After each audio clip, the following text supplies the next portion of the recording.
Danas sviramo klavijature. Ja sam Mato, čao, i danas ćemo svirati klavijature. Ja ću svirati dvije pjesme. Jednu što sam učio na glazbenoj školi, drugu što sam ja izmislio. Idemo sada sa glazbene škole.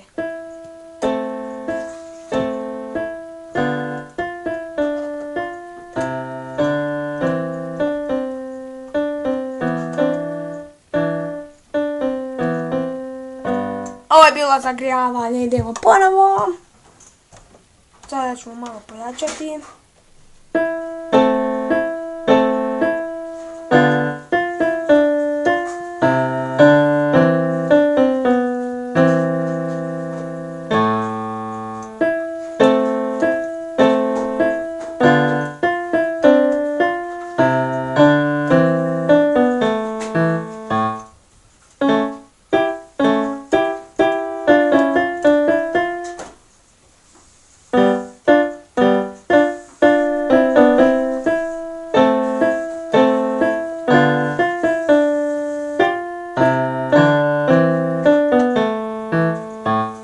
To je bilo ta pjesma, zove se Bure.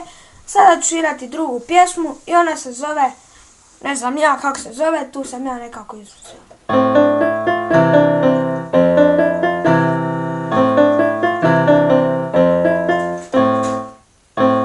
Ovo je bilo zagrijavanje za tu pjesmu, idemo sada pravo.